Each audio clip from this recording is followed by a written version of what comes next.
നിലവിൽ തന്നെ പല വിഷയങ്ങളിൽ CPM വലിയ ചോദ്യങ്ങൾ നേരിടുകയാണ്. പ്രതിസന്ധിയിലൂടെ കടന്നുപോകുന്ന സമയമാണ്. ഏരിയ സമ്മേളനങ്ങൾ തുടങ്ങി ജില്ലാ സമ്മേളനങ്ങളിലൂടെ കടന്നുപോയി. ഇനി എന്താണ് CPMന് മുന്നിൽ ഉള്ളത്? കാരണം നിലവിൽ തന്നെ പല പ്രമുഖരും അണികളും ഒക്കെ പാർട്ടി വിട്ട് മറ്റു പാർട്ടികളിലേക്ക് ചേക്കേറിയിരിക്കുന്ന സമയമാണ്. CPMന്റെ പല നിലപാടുകളോടും യോജിപ്പില്ല എന്ന് പറഞ്ഞുകൊണ്ട് തന്നെയാണ് പലരും രാജിവെച്ച് പുറത്തു പോകുന്നത്.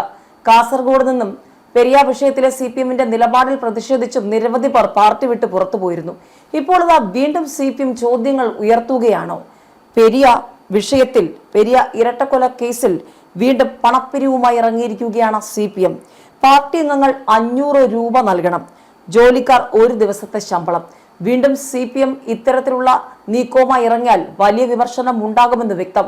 മുൻപും സമാനമായ പല സംഭവങ്ങളിലും CPMന് നേരെ ഒളിഞ്ഞും തെളിഞ്ഞും പാർട്ടിക്കുള്ളിൽ നിന്ന് തന്നെ വിമർശനമുണ്ടായിരുന്നു. ഇപ്പോൾ പെരിയ വിഷയത്തിലും CPM ആ വഴിക്ക് തന്നെ നീങ്ങുമ്പോൾ വലിയ ചോദ്യങ്ങളായിരിക്കും MV ഗോവിന്ദനെയും പിണറായി വിജയനെയും കാത്തിരിക്കുന്നത്.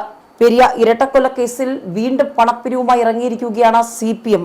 സ്പെഷ്യൽ ഫണ്ട് എന്ന പേരിലാണ് CPMന്റെ ഈ തവണത്തെ പണപ്പിരിവ്. ഓരോ ബ്രാഞ്ചിനും കോട്ട നിശ്ചയിച്ചാണ് CPMന്റെ പുതിയ പണപ്പിരിവിന്റെ രീതി. ഈ മാസം 20-നകം പിരിച്ച തുക ഏരിയ കമ്മിറ്റികൾക്ക് കൈമാറണമെന്നാണ് പല മുതിർന്ന സഖാക്കന്മാരുടെ നിർദ്ദേശം. കേസ് നടത്താനായി 2 കോടിയോളം രൂപ സമാഹരിക്കാനാണ് CPM ലക്ഷ്യമിടുന്നത്. പാർട്ടി അംഗങ്ങൾ ഓരോരുത്തരും 500 രൂപ വച്ച് നൽകണം. ജോലിയുള്ളവരാണെങ്കിൽ 500-ലും ഒതുങ്ങില്ല, ഒരു ദിവസത്തെ ശമ്പളം നൽകണമെന്ന്. അങ്ങനെ ജോലിയുള്ളവരും ഇല്ലാത്തവരും പ്രതിസന്ധിയിലായവരും അല്ലാത്തവരും ഒക്കെ 500 രൂപ വെച്ച് നൽകി വേണം പെരിയ കേസിൽ 2 കോടി CPMന് സമാഹരിക്കാൻ. ഈ വിഷയം വലിയ വിമർശനത്തിനിടയാക്കിയിരിക്കുകയാണ്. കാരണം ആദ്യമായതുമല്ല ഇത്തവണ പെരിയ കേസിനായി CPM കോടികൾ സമാഹരിച്ചത്.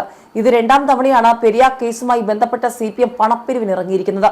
ജില്ലാ കമ്മിറ്റി ഓഫീസ് നിർമ്മാണത്തിന്റെ പേരിലാണ് 2021-ൽ ആദ്യം പണപ്പിരിവ് നടത്തിയത്. ഇപ്പോൾ വീണ്ടും കേസ് നടത്താൻ 2 കോടി സമാഹരിക്കാൻ പണപ്പിരിവോ?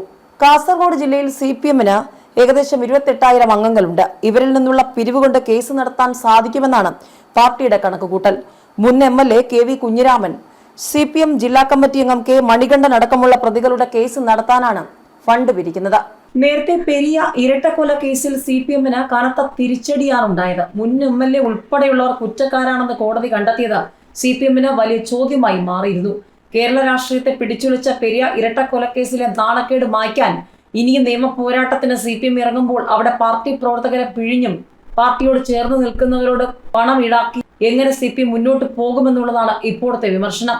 ഇതിനിടെ പെരിയ ഇരട്ടക്കൊലക്കേസിൽ KV കുഞ്ഞിരാമൻ ഉൾപ്പെടെ 4 പേർ ജയിൽ മോചിതരുമായിരുന്നു. ഹൈക്കോടതി 5 വർഷത്തെ തടവ് ശിക്ഷ സ്റ്റേ ചെയ്ത പുതുമ മുൻ MLA KV കുഞ്ഞിരാമൻ ഉൾപ്പെടെ 4 പേരാണ് ജയിൽ മോചിതരായത്. നിലവിൽ തന്നെ പല വിഷയങ്ങളിൽ CPM വലിയ ചോദ്യങ്ങൾ നേരിടുകയാണ്.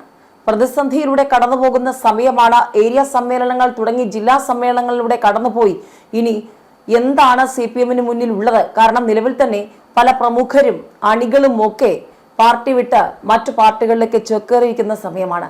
CPMന്റെ പല നിലപാടുകളോടും യോജിപ്പില്ല എന്ന് പറഞ്ഞുകൊണ്ട് തന്നെയാണ് പലരും രാജിവെച്ച് പുറത്തു പോകുന്നത്.